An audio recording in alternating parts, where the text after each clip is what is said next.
महाभारत के युद्ध में श्री कृष्ण ने अर्जुन को गीता का ज्ञान दिया।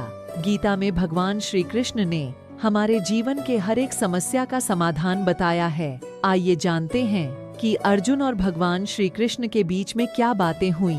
पहले अध्याय में पांडुपुत्र अर्जुन ने युद्ध से पहले श्री कृष्ण से प्रार्थना करते हुए कहा कि हे अच्युत, मेरे रथ को दोनों सेनाओं के मध्य में ले चलो ताकि देख लूं कि मेरे सामने टिकने वाले कौन कौन से योद्धा हैं। अर्जुन ने युद्ध के लिए तत्पर अपने ही संबंधियों, पुत्रों व पौत्रों, साले तथा ससुरों को मरने मारने के लिए आए हुए देखा तो श्री कृष्ण जी से विशेष विवेक से कहा कि सामने खड़े मासूम बच्चों, अपने साथी व चचेरे भाइयों व संबंधियों को देखकर मेरे शरीर के सभी अंग कांप रहे हैं और मुख सूखा जा रहा है और मेरे शरीर के कंपन से रोमांच उत्पन्न हो रहा है।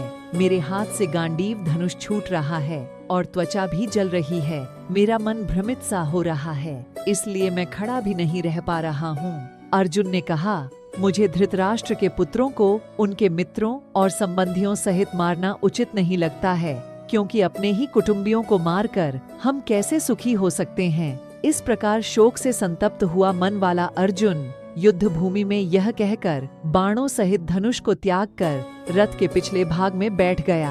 कृष्ण ने कहा, हे अर्जुन, तू नपुंसकता को प्राप्त मत हो, यह तुझे शोभा नहीं देता है। हे शत्रुओं के दमन करता, हृदय की तुच्छ दुर्बलता को त्याग कर युद्ध के लिए खड़ा हो। अर्जुन ने कहा, हे माधव, मैं युद्ध भूमि में किस प्रकार भीष्म पितामह और द्रोणाचार्य जैसे पूज्यनीय व्यक्तियों पर बाण कैसे चलाऊंगा। ऐसे महापुरुषों को, जो कि मेरे गुरु हैं, इन्हें मारकर जीने की अपेक्षा मैं इस संसार में भिक्षा मांगकर खाना श्रेयस्कर समझता हूँ, क्योंकि गुरुजनों को मारकर भी तो इस संसार में खून से सने हुए सुख रूप भोग ही तो भोगने को मिलेंगे। निद्रा को जीतने वाला अर्जुन ने इंद्रियों के स्वामी श्री कृष्ण से कहा, हे गोविंद, मैं युद्ध नहीं करूँगा, और चुप हो गया।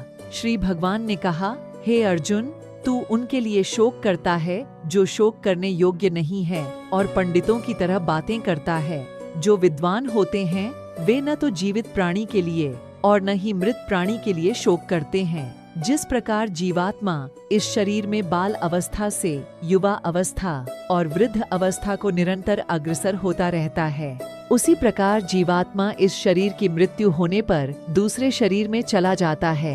ऐसे परिवर्तन से धीर मनुष्य मोह को प्राप्त नहीं होते हैं। जो इस आत्मा को मारने वाला समझता है तथा जो इसको मरा हुआ समझता है, वे दोनों ही अज्ञानी हैं, क्योंकि यह आत्मा वास्तव में न तो किसी को मारता है और न किसी द्वारा मारा जाता है।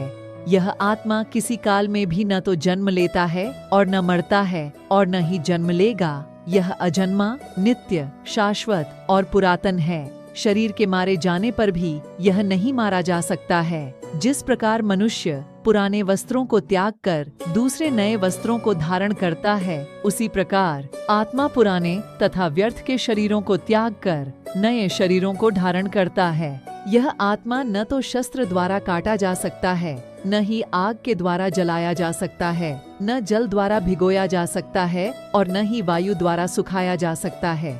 यह आत्मा न तो तोड़ा जा सकता है, न ही जलाया जा सकता है, न इसे घुलाया जा सकता है और न ही सुखाया जा सकता है।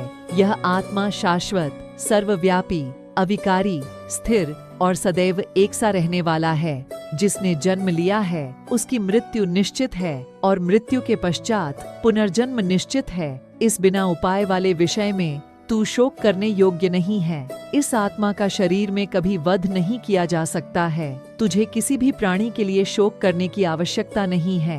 यदि तू युद्ध में मारा गया तो स्वर्ग को प्राप्त करेगा और यदि तू युद्ध जीत गया तो पृथ्वी का साम्राज्य भोगेगा। तू दृढ़ संकल्प करके खड़ा हो जा और युद्ध कर।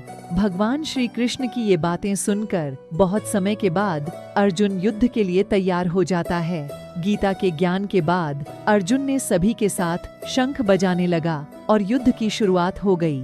भगवान कृष्ण के कहे अनुसार अर्जुन ने अपना गांडीव उठाया और युद्ध करने लगा।